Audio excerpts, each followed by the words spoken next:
आदेश। जय मां बगलाम की, जय काल भैरव, जय अघोर शक्ति। सभी मेरे दर्शकों का स्वागत है आपके अपने चैनल अघोर शक्ति में। जैसा कि मैंने पहले बताया, मैं ऐसे टॉपिक को चूज कर रहा हूं जिससे आपको कुछ सीखने को मिले। और ज्यादातर जिस टॉपिक को लोग सर्च करते हैं और उनके आंसर कहीं भी आपको नहीं मिलते हैं। एक समय ऐसा आता है साधना में जब आपके पास ये सारे क्वेश्चन होते हैं और उनका आंसर आपको नहीं मिल पाता है। तो इसीलिए मैं ऐसे ही सूक्ष्म छोटे छोटे चीजों को मैं ले रहा हूं, पकड़ रहा हूं और ऐसी टॉपिक को पकड़ रहा हूं जो काफी डीप है। तो आज का मेरा टॉपिक है, पहले टॉपिक बताता हूं और फिर आपसे एक मेरा आग्रह रहेगा, अनुरोध है। देखिए, टॉपिक ये है कि आपको अगर रात में आवाजें सुनाई देती हैं, किसी के पैरों की चलने की, किसी के बुदबुदाने की, या कान में आवाजें सुनाई दे रही लेकिन कोई दिखाई नहीं देता है, तो क्या है ये संकेत? ये हमारा भ्रम है, कोई मेडिकल कंडीशन है, या फिर शक्ति का प्रचार प्रसार है, ऊर्जा का प्रसार है, कोई दैवी शक्ति, कोई आसुरी शक्ति आपसे कहना चाहती है? अगर ये वीडियो आपको थोड़ा सा भी पसंद आता है तो प्लीज इसे लाइक और शेयर जरूर करिएगा। बाद में आपके एक शेयर से ये वीडियो उस लेवल तक पहुंच सकता है जहां पर वाकई में कुछ लोग इसका इंतजार कर रहे हैं और उनको वो चीज चाहिए है। कई कई बार देखा गया है कि लोग साधना करते हैं लेकिन साधना में कई सारे क्वेश्चंस ऐसे आते हैं जिनका उत्तर नहीं मिल पाता है और फिर वो साधना बीच में छोड़ देते हैं। इसीलिए कहते हैं कि साधना में फिजिकल गुरु की जरूरत पड़ती है। जब आप फिजिकल के अलावा भगवान को गुरु बनाते हैं तब आपके कई सारे प्रश्न जो होते हैं ना, वो क्वेश्चन मार्क बन के ही रह जाते हैं। अगर आप नाम जाप करते हैं, भक्ति करते हैं, फिर एक अलग चीज होगी, लेकिन आप कुछ सिद्धियां पाना चाहते हैं तब आपको एक फिजिकल गुरु की जरूरत पड़ेगी। स्वयं भगवान ने भी फिजिकल गुरु को धारण किया था। अब आते हैं सबसे पहले इस टॉपिक पर और समझते हैं। देखिए, इस टॉपिक को मैंने 3 भागों में डिवाइड किया है। अघोर शक्ति ये कहती है कि जब भी आप कोई ऐसी चीज सुनते हैं जिसको कोई साधारण इंसान नहीं सुन पाता है, तो आप अब ऊर्जा से खेल रहे हो। आपके अंदर ऊर्जा आ रही है, वो मंत्र की शक्ति सिद्धि काम कर रही है। सबसे पहले साधना में हमारे जो 5 तत्व होते हैं वो एक्टिवेट होते हैं, हमारे चक्र एक्टिवेट होते हैं और सबसे पहले हमारी ज्ञानेंद्रियां एक्टिवेट होती है। नाक, कान, हाथ, पैर, मुंह, आंख, ये सारी चीजें एक्टिवेट होने लग जाती हैं। तो साधारण इंसान इसको अपने कान से नहीं सुन सकता है, अपनी आंखों से नहीं देख सकता है, और खुशबू जो होती है जो आपको मिलेगी वो आप दूसरा इंसान नहीं ले सकता है। तो अघोर पंथ ये कहता है कि बहुत सारे आयाम हैं, और चूंकि ये चैनल भी अघोर शक्ति का, तो आज अघोर शक्ति के नाम से अघोर पंथ से बात करते हैं। 3 चीजों में इसको डिवाइड किया गया है। पहला, मन का भ्रम। अगर आप सो नहीं पाते हैं, आपकी नींद अधूरी रह गई है, डिप्रेशन है, एंजाइटी है, किसी चीज का आप शिकार हो, कोई चीज को सोच रहे, तो फिर ऐसी चीज कंडीशन आपके साथ होती है। दूसरी बात, अगर आपके मंत्र की एनर्जी बढ़ रही है, ऊर्जा बढ़ रही है, ऊर्जा फिर आपके धमनियों में दौड़ रही है ना, नाड़ियों में दौड़ रही है, तब वो ऊर्जा फिर आपको दूसरे तरीके से सुनाई दे लेती है क्योंकि आपकी चीजें एक्टिवेट हो रही है। तो जो इंसान नहीं सुन पाता है तब आप सुनने लगते हैं। तो ये दूसरा तरीका है।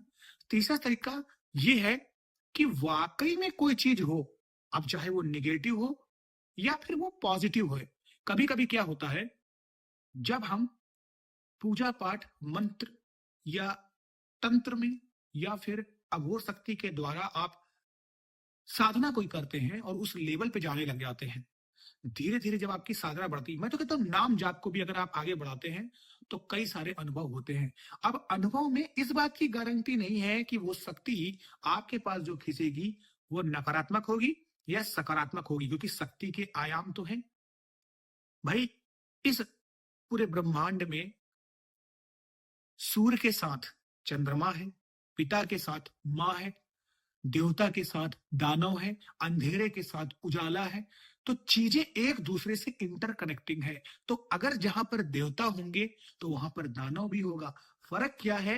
2 तरीके हैं, इसको समझने की। पहला, अगर आप पूजा पाठ में भगवान पर विश्वास नहीं करते हैं, मंत्र पे विश्वास नहीं करते हैं, उटपटांग काम करते हैं, कभी कभी आप व्यसनों का शिकार हो जाते हैं या गुरु पे संदेह करते हैं, तो पॉसिबिलिटी है कि आप भगवान के साथ साथ दानों को भी खींच लें। एक ये कारण होता है, क्योंकि आपका मन भटका। दूसरा कारण ये होता है कि जब भी आप किसी शक्ति को बुलाते हैं और आपको सही मंत्र का उच्चारण नहीं आता है, आपने कौतूहलवश, कभी कभी क्या होता है, जो युवा लोग होते हैं वो किसी भी मंत्र का स्पेल करने लगते हैं। मैंने अभी देखा था, मेरे एक फ्रेंड है, उन्होंने कहा कि मैं ऐसा ऐसा मंत्र करूं, तो मैं नाम नहीं लूंगा, कॉन्फिडेंशियल है, लेकिन हमें पता नहीं होता है और हम कभी अनजाने में उन मंत्रों को स्पेल करने लगते हैं। लेकिन जब मैंने उस मंत्र को जानने की कोशिश की तो देखा कि वो नरक का जो देवता होता है, जो नरक का राजा होता है, नरक का दानव, देवता तो बहुत बड़ा शब्द हो गया, दानव जो होता है उसका मंत्र है और वो आकर्षण देता है आपको। तो ऐसे में अगर आप दानव को पूछते हैं तो बदले में आपको क्या मिलेगा? बदले में आपको मिलेगी लाश, बदले में आपको मिलेगा अंधेरा, बदले में आपको मिलेगी लालसा, बुराई, ईर्ष्या, द्वेष। क्योंकि जिस चीज को आप पकड़ते हैं वही चीज मिलती। खरबूजे को देख के खरबूजा रंग बदलता है, ये वाला सीन है। तो आपने क्या किया? आपने ये पकड़ा। तो उसी तरीके से जब आप पूजा पाठ करते हो और आपको पता नहीं है और आपने आधा अधूरा मंत्र लिया, स्पेल किया, तो मंत्र तो काम करेगा, लेकिन आपने सपोज दैट कोई आग तो जला दी, अब बुझाना नहीं आता है, तीर छोड़ दिया है, वापस लेना नहीं आता, गोली चला दी है, उसको कहाँ जा रही, किधर जा रही, कुछ पता ही नहीं है, मंत्र कर रहे हैं, क्या आपका एम है, कुछ नहीं पता। तो ये सारी चीजें होती है। तो जो बिना गुरु के, बिना सही तौर तरीके के, बिना अनुशासन के काम करता नहीं है, तो ब्रह्म राक्षा से हम कर लेंगे, चलो करके देखते हैं, कोई मजाक नहीं है, छेड़खानी ही नहीं करनी है आपको। आप पराशक्ति, चाहे वो भगवान हो फिर दानव हो, आपसे तो बढ़कर ही है ना, तो आप नहीं कर पाओगे। तो वहां पर फिर ये गलतियां होने लगती है। तो उसमें क्या होता है, तीसरा स्टेप ये होता है कि जब आपके साथ ये तीसरी चीज होती है तो उस तीसरी चीज में वो शक्ति फिर आपसे बात करती है। आपने स्पेल किया, अब वो शक्ति आपसे अपनी भाषा में बात कर रही है, आपको पता ही नहीं आपने किसको बुलाया, आपने उसको बुलाया या इसको बुलाया। सही है ना? तो भगवान भी कभी कभी आपसे बात करते, कभी कभी गण भी बात करते, तो डिपेंड करता है आपने किसको बुलाया है, कौन आ गया है। तो ये तीन क्रम है। तो एक आपकी मंत्रों की ऊर्जा होती है, एक आपका भ्रम होता है, नींद न पूरी होनी, और एक देवता है, दानव आपसे बात कर रहे हैं। पर अघोर समुदाय ये कहता है, सब आप बात समझिए, अघोर कौन है?